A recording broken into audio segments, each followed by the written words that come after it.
계속해서 고린도전서 이제 강의를 계속 해나갑니다. 오늘은 14장에 나와 있는 그 방언에 대해서, 방언의 은사에 대해서 한 번쯤 정리를 해보려고 합니다. 잠깐 좀 설명을 드리면, 오늘 본문에도 나오고 또 이렇게 신약 성경에 여러 번 나옵니다. 혼동하지 말으셔야 될 게, 예언 그러니까 어떤 미래를 알아맞히는 그런 거로 생각하기가 쉬운데, 여기서 말하는 예언은 지금으로 말하면 설교입니다. 설교. 이때는 아직 신학교가 세워지지도 않았고 성경이 인쇄되어서 모든 사람 손에 들려지기도 전입니다. 그래서 기껏해야 사도 바울이 편지를 쓰면 그거를 필사해서 돌려 읽고 교회들, 또 다른 교회도 보내서 읽게 하고 그 정도 수준이었습니다. 전문적으로 신학을 공부할 수 있는 기관이나 기회도 없었고요. 그럼 주일에 어떻게 예배드리고 누가 설교했느냐? 예언의 은사를 받은 성도들이 설교를 했습니다. 하나님의 말씀을 받아서 대언하는 형식으로 성도들에게 설교를 했습니다. 그래서 신약 성경에 나오는 예언하면 그냥 설교 이렇게 생각하시면 됩니다. 예언의 은사, 설교하는 은사. 그래서 이 예언을 미래를 알아맞추는 것으로 생각하셔가지고 또 그렇게 가르치는 경우도 있고, 기도원에서 그런 식으로 해서 사람들을 끌어모으는 경우도 있고, 그런데 그렇지 않습니다. 성경이 말하는 예언은 하나님에 대해서 전달하는 겁니다. 그래서 오늘은 이제 방언의 은사에 좀 초점을 맞춰서 14장에 잘 나와 있는데 요 말씀을 좀 중심으로 해서 먼저 좀 우리가 이 방언의 은사에서 주의하고 조심해야 될 부분을 좀 다루고, 그 다음에 방언의 은사의 유익에 대해서 좀 다뤄보려고 합니다. 우리 하나씩 보겠습니다. 첫 번째 읽어보겠습니다. 시작.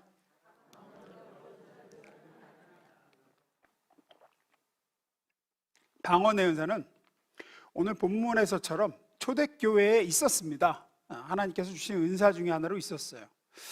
재밌는 건 초대교회에 있다가 중간 2000년 교회 역사 속에서는 등장을 안 해요. 잘 나타났다는 이런 기록이 잘 없어요. 거의. 그 결과 방언은 이제 중단되었구나라고 거의 믿어졌었습니다. 그런데 긴 교회 역사를 뛰어넘어서 갑자기 20세기에 들어서 방언이 굉장히 두드러진 성령의 임재 특징으로 각 교회들마다 나타나기 시작했습니다. 다시.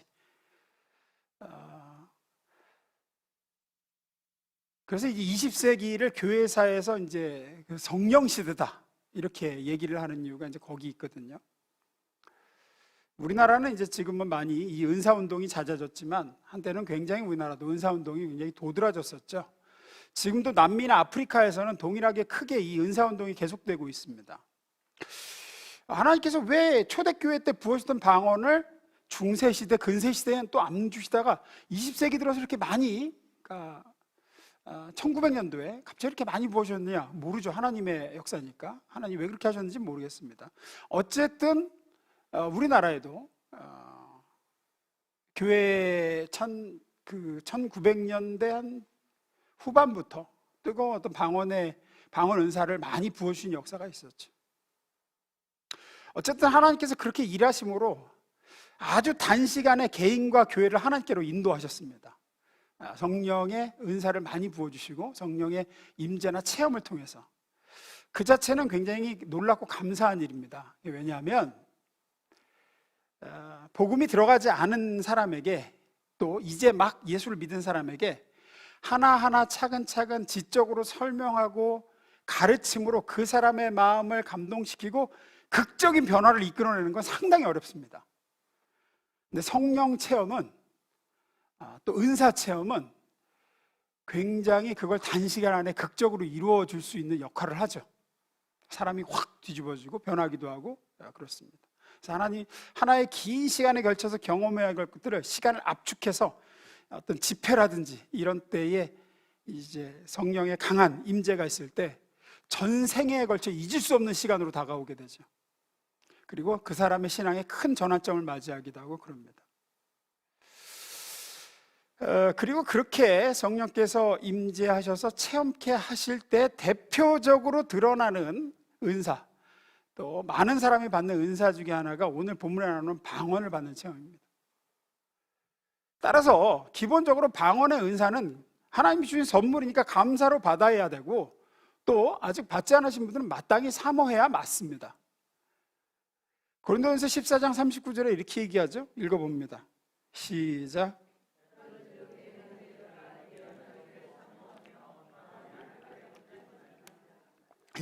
그래서 뒤에서도 말씀드리겠지만 방언을 이상한 것으로 생각한다든지 그렇게 바라봐서는 안 됩니다. 은사 중 하나로 분명히 성경에 기록되어 있습니다.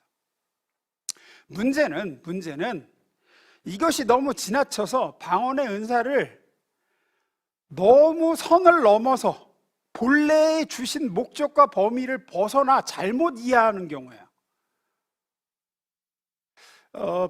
사도 바울은 고린도전서 12장, 13장, 14장 3장에 걸쳐서 다음 4가지를 강조합니다. 하나씩 볼게요. 첫 번째,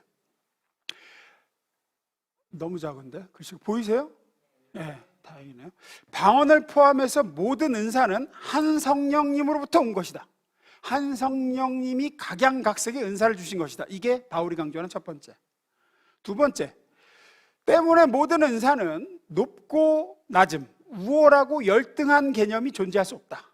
어떤 은사가 더 우월한 은사고, 어떤 은사가 더 큰 은사고, 어떤 은사는 비교적 좀 작은 은사고, 이런 개념이 존재할 수 없어요. 한 성령께서 각양각색의 은사를 각 성도에게 필요에 따라서 주시는 거기 때문에 어떤 은사가 저 은사는 대단해, 신유의 은사라고 해서 그 은사가 큰 은사고, 권면의 은사라고 해서 작은 은사가 아니라는 거죠.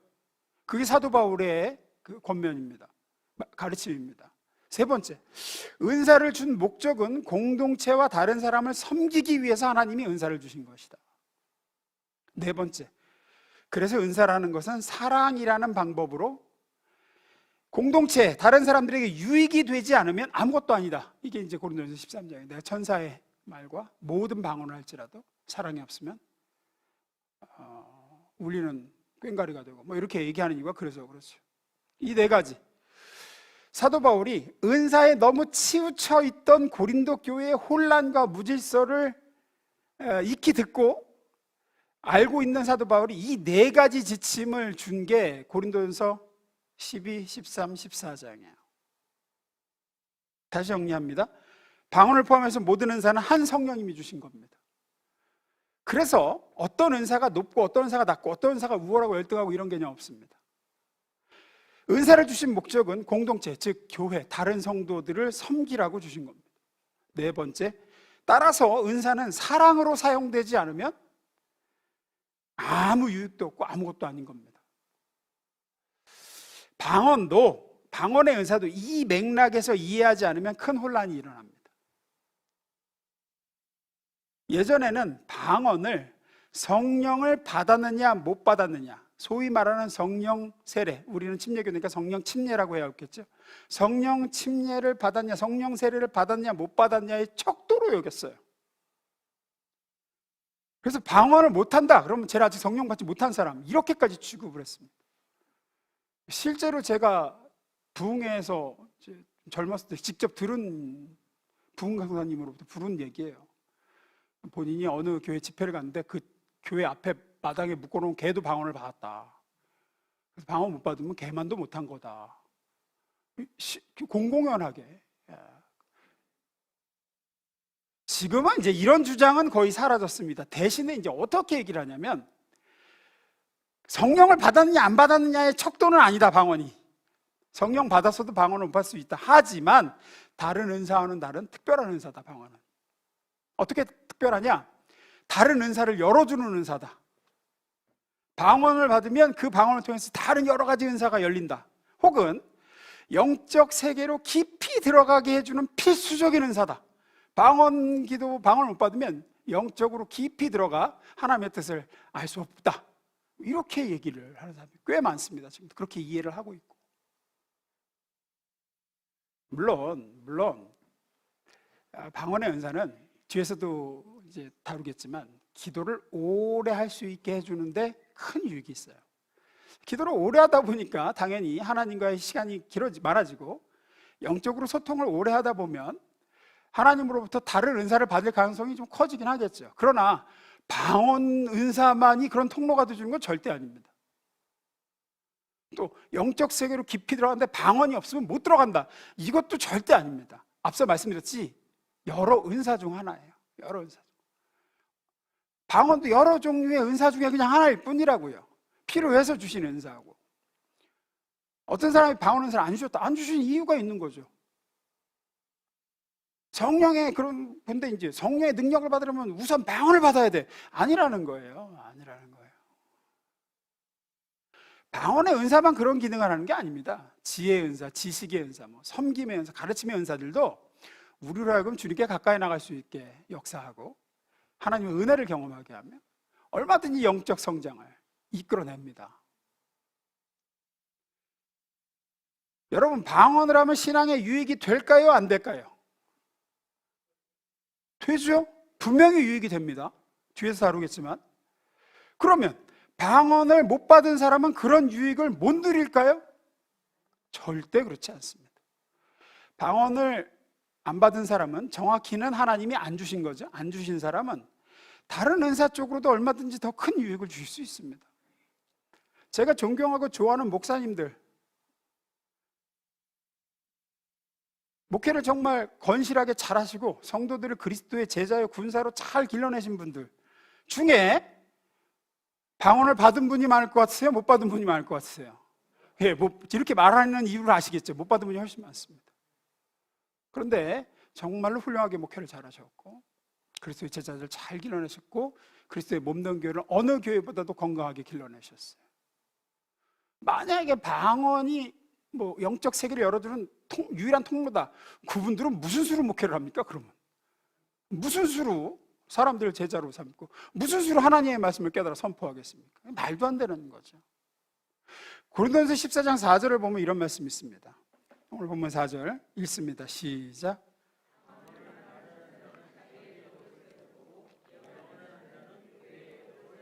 네. 여기에 보면 방언을 말하는 자는, 방언 기도하는 사람은 누구 덕을 세운답니까? 자기의 덕을 세운다 그러죠. 여기서 덕을 세운다라는 단어가 이제 무슨 뜻이냐면 건축하다라는 뜻이에요. 건축하다. 그러니까 신앙을 건축하다, 믿음을 세우다, 이런 뜻이거든요. 그러니까 자기 믿음을, 자기 신앙을 세우는 데는 방언이 유익하다는 거예요.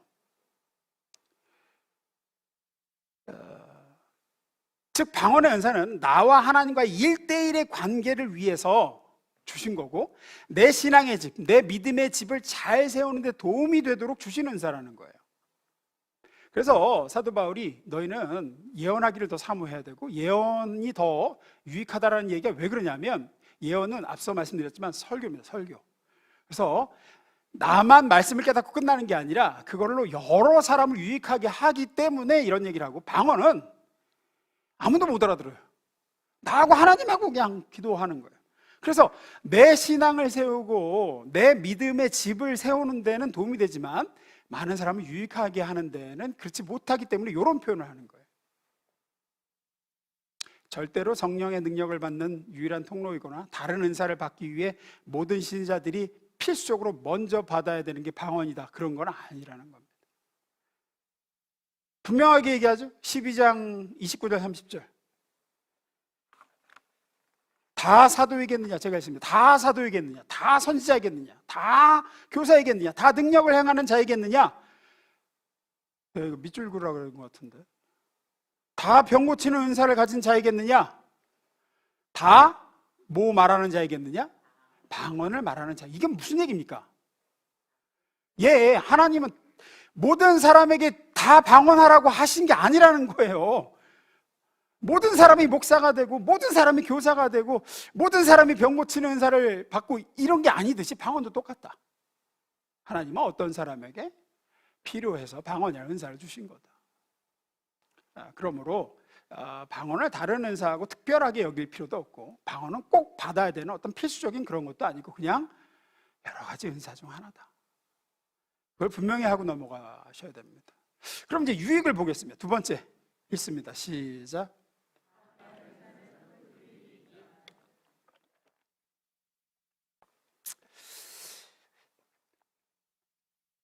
방언이라는 은사를 너무 선을 넘어서 과도하게 오해하고 어떤 다른 은사보다 우월하게 여기거나 필수적으로 여기는 것도 문제지만, 분명히 성령께서 주신 은사인데 이걸 이제 반대로 가가지고 방언을 폄훼하거나, 어떤 교회는 실제로 있습니다.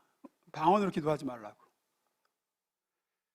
그렇게 못하도록 가로막거나 눈치 주거나 제한하는 것은 더 큰 문제입니다. 왜냐하면 분명히 성령께서 주신 은사이고 성령의 역사이기 때문입니다. 필리핀 단기 선교를 이제 갔을 때, 거기 이제 지난번에 큐티 세미나 할 때 두 교회에서 청년들이 왔어요. 한 교회는 다소 은사 중심으로 뜨겁게 기도하는 교회고, 영적 체험을 강조하는 교회고, 말씀은 좀 약해요. 말씀이 약해. 성경 공부를 한다든지 성경 읽는다든지 그런 분위기의 교회가 아니에요. 들고 뛰고 그냥 막 뜨겁게 찬양하고 기도하고 이거 잘하는 교회.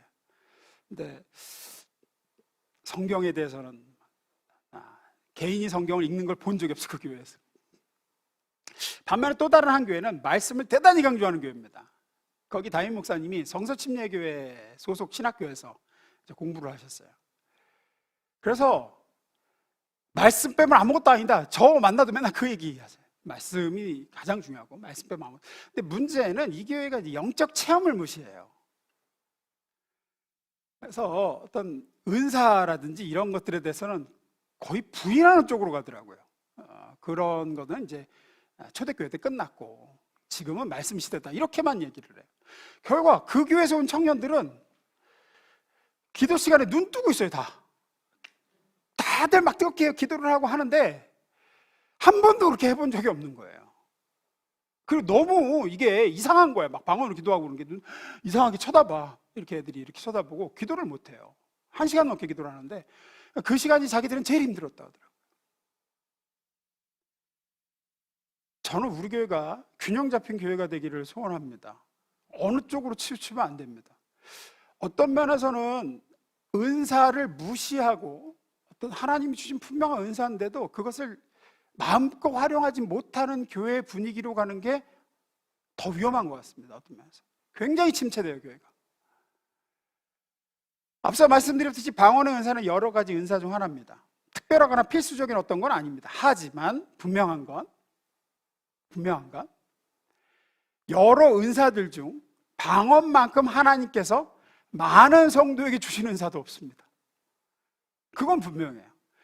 필수적으로 무조건 받아야 되는 은사는 아니에요. 하지만 지혜의 은사나 지식의 은사나 신유의 은사나 가르침의 은사나 위로의 은사는 방언만큼 많은 신자에게 주시지 않으셨어요. 보세요. 이렇게 여러 은사들을 보시면 소수에게 이렇게 주시죠. 그런데 유독 방언의 은사는, 손 들어볼까요? 솔직하게. 방언 은사 받으신 분 이거 보세요. 9가지 은사 중에 이렇게 많은 숫자가 받은 은사는 없어요, 교회에서.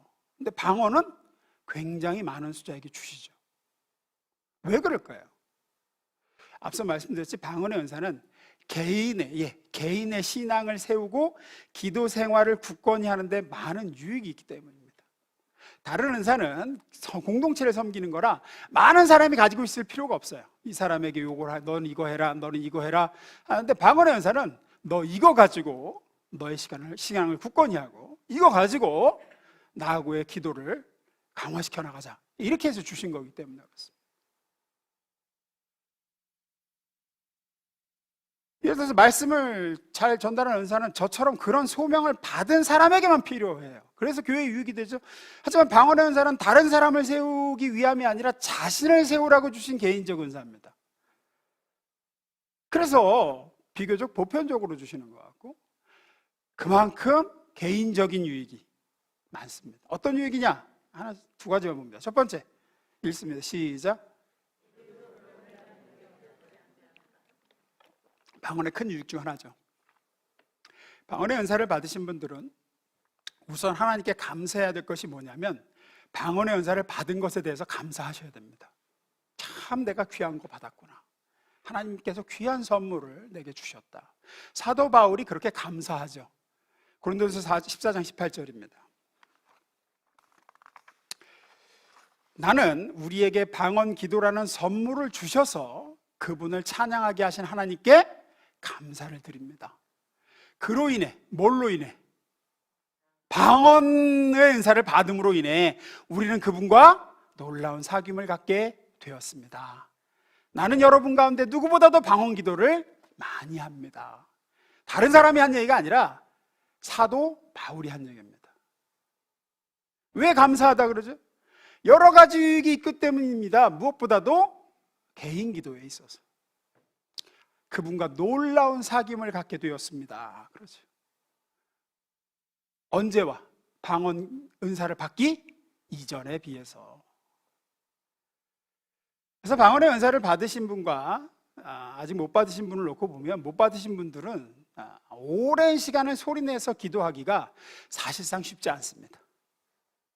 묵상 기도는 좀 예외입니다. 이건 제가 체험한 바기 때문에. 묵상 기도는 좀 따로 나중에 다시 제가 다루겠지만, 묵상 기도도 방언 기도만큼 깊게 하나님과 들어가고 시간이 어떻게 가는지 모를 정도로 들어갈 때도 많습니다. 그래서 이렇게 기도를 이제 그만하다 생각보다는 더 하고 싶다 이렇게 되는 경우가 묵상 기도도 많아요. 그런데 소리내서 하는 기도, 보통 통성 기도라고 그러죠. 소리내서 하는 기도에 있어서 방언의 은사가 없이 장시간 하기는 참 힘이 듭니다. 그 이유는 우리가 하는 말은 한계가 있기 때문이에요. 말은 머리에서 나오기 때문에 계속해서 뭔가 기도거리 가지고 하나님께 얘기하기가 쉽지가 않습니다. 그런데 방언으로 기도를 하다 보면 내 말이 아닌 성령께서 내 혀를 주관하사 내 기도를 이끄시죠. 나는 이끌림 받아 갑니다. 그러기에 마치 이렇게 물이 이렇게 흘러가는데 거기 튜브 타고 이렇게 있으면 힘든가요? 안 힘든가요? 안 힘들죠? 왜? 뭐가 나를 끌고 가니까? 물살이 나를 끌고 가기 때문입니다. 방언 기도는 그렇습니다. 하나님의 성령께서 내 기도를 끌고 가시는 겁니다. 반면에 내가 소리내서 하는 기도는 어떤 걸까요? 튜브를 타고 물장구를 치는 거죠. 죽어라 하고 치는 거예요. 여기서 조기 가는데도 이제 진이 다 빠져버려요. 근데 이제 물이 흘러가면은 그냥 가만히 있어도 나는 몸만 맡기면 돼요. 마치 방언 기도는 하나님의 성령께 내 입술을 내어드리는 겁니다. 그분이 기도를 주관하기 시작하시죠. 다시 그 14장 18절 봅니다. 앞서 좀 전가. 나는 우리에게 방언 기도라는 선물을 주셔서 그분을 찬양하게 하신 하나님께 감사를 드립니다. 그로 인해 우리는 그분과 놀라운 사귐을 갖게 되었습니다. 나는 여러분 가운데 누구보다도 방언 기도를 많이 합니다. 여기서 누구보다도에는 진짜 그 누구보다도예요. 여기에는 사도 바울, 사도 베드로, 사도 요한, 야고보, 바나바, 아볼로 다 포함되어 있어요. 사도 바울이 자신 있게 얘기해. 나는 누구보다도 방언으로 기도 많이 합니다. 이렇게.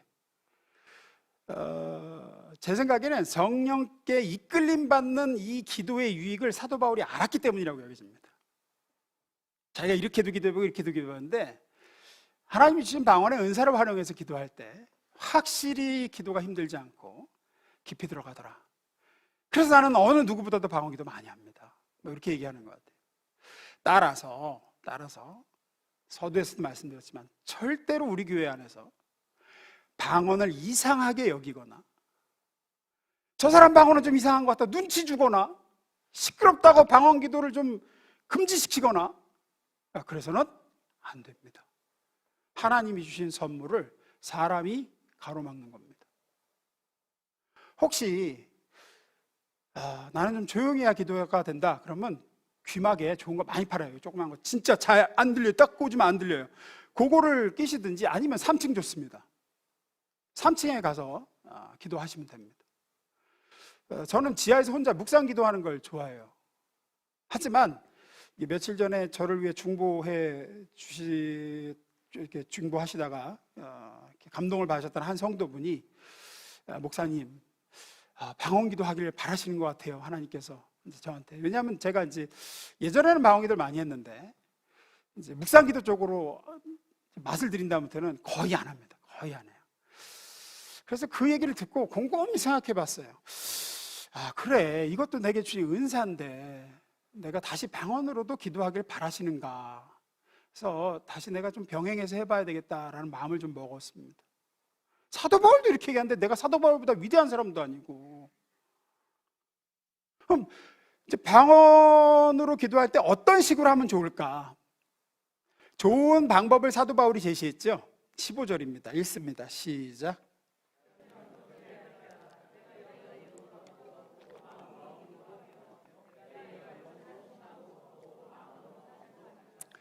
여기서 말하는 영어로 기도하고가 뭘 얘기하는 것 같으세요? 예? 방언 기도입니다. 예. 마음으로 기도하는 게 그냥 기도하는 거예요. 그냥 기도한 거. 예, 그냥 내 이성을 가지고 하나님께 기도하는 거예요. 사도 바울이 두 가지 다 하십시오 이 얘기를 하는 거예요. 두 가지 다 하십시오. 방언이 유익하다고 방언 기도만 주구장창 하지도 마시고, 또 분명히 은사를 받았는데 방언은 안 하고 그냥 기도만 하지 마시고 두 가지 다 하십시오. 그러면서 이제 이 앞뒤로 설명을 하죠. 방언은 통변의 은사를 받지 않으면 자기가 하는 기도가 무슨 의미인지 자기도 모른다. 결과 내 영은 유익을 얻지만 내 생각과 내 마음은 유익을 못 얻는다. 내가 지금 뭐라고 기도하는지 모르니까. 그러니 두 가지 다 병행하십시오. 그거죠. 14절 15절 메시지로 봅니다. 내가 방언 기도하면 내 영은 기도하겠지만 내 이성은 할 일 없이 놀 것이고 자신도 그만큼 약화될 것입니다. 그럼 무엇이 해결책이 있습니까? 답은 너무나 간단합니다. 둘 다 하십시오. 나라면 영적으로 자유롭고 풍성하게 기도하면서 동시에 신중하고 주의 깊게 기도하겠습니다. 뭐 다들 그렇게 잘 하실 거라고 생각해요. 방언으로 하시다가 내 말로 할 수 있는 기도가 떠오르면 성령께서 주시는 게 있으면 또 내 말로 기도하시다가, 그러다가 또 기도가 막히면 다시 방언으로 기도하시고. 두 번째 읽습니다. 시작. 예. 방언의 유익 중 또 한 가지는 무엇을 구해야 될지 모를 때 유익이 됩니다. 로마서 8장 26절 우리가 잘 아는 구절이죠. 제가 읽습니다. 이와 같이 성령도 우리의 연약함을 도우시나니 우리는 마땅히 기도할 바를 알지 못하나 오직 성령이 말할 수 없는 탄식으로 우리를 위하여 친히 간구하시느니라. 물론 꼭 방언 기도만 이 구절이 적용되는 건 아닙니다. 하지만 방언 기도만큼 이 구절을 생생하게 와 닿도록 해주는 기도도 없어요. 우리가 기도할 때 가장 힘든 것 중 하나가 뭐냐면 정말로 뭘 기도해야 될지 모를 때가 많다는 겁니다. 왜냐하면 우리는 진짜 필요한 게 뭔지 진짜 사정을 모르기 때문에 그래요. 내 영혼의 사정을 내가 지금 몰라요. 의식 세계에서만 살기 때문에 당장 눈에 보이는 이게 필요하다고 생각해서 이것만 구하지만 실제로는 이게 더 필요한데 나는 그걸 깨닫지 못하죠. 그런데 성령께서 말할 수 없는 탄식으로 나를 위해서 친히 간구하시는 방편 중 하나, 그렇게 성령께서 나를 통해 기도하시도록 내어드리는 방편 중 하나가 하나님이 주신 방언의 은사입니다. 그분께서 내가 알 수 없는 깊은 필요와 사정을 내가 알 수 없는 언어로 성부 하나님께 구하십니다. 나는 내 입을 빌려드릴 뿐이죠. 이와 같이 성령도 우리의 연약함을 도우시나니 우리는 마땅히 기도할 바를 알지 못하나 오직 성령이 말할 수 없는 탄식으로 우리를 위하여 친히 간구하시느니라. 그래서 방언의 은사를 받으신 분은 방언 기도를 하시다 보면 느끼실 겁니다. 갑자기 눈물이 많이 나면서 통곡을 할 때도 있고, 또 무거운 마음으로 왔다가 갑자기 찬양하고 막 날아갈 듯이 기쁠 때도 있고, 성령께서 우리 기도를 인도하시고 정말 그 기도가 필요하기 때문에 생각지도 않았던 다른 사람이 떠올라서 그 사람에서 간절히 기도할 때도 있고, 우리의 연약함을 도우시는 성령께서 그렇게 하시는 거죠. 법정 드라마나 법정 그거를 소재로 한 영화 같은 데 보면 피고가 법정에 불려가서 원고 측 변호사의 질문을 받습니다. 근데 피고는 별로 학식도 없고 언변도 없고 법을 더더욱 모르니까 대답을 못하고 우물쭈물 이제 막 당황하고 그럴 때 이제 피고 측 변호사가 딱 일어나서 이제 엄청나게 논리정연하고 유창하게 변호를 하면서 원고 측 변호사의 말을 가로막기도 하고, 지금 피고는 원고 측 변호사는 유도신문을 하고 있습니다 라고 하면서 보호하기도 하고 그러죠. 원고 측에서 아무리 해도 이길 수 없도록 딱 증거를 제시하기도 하고, 적절한 말을 재판장에게 얘기를 해서 나중에 피고 측이 무죄 석방되도록 도와주고, 그게 이제 변호사들이 하는 일이죠. 보혜사라는 말에 여러 가지 의미 중 하나가 변호사라는 뜻이 있습니다. 변호사. 나는 뭐라고 말을 해야 될지 모르겠는데 내 변호사 대신 성령님께서 나를 대신해서 하나님께 논리정연하고 정말 필요하고 말할 수 없는 탄식으로 기도하신다.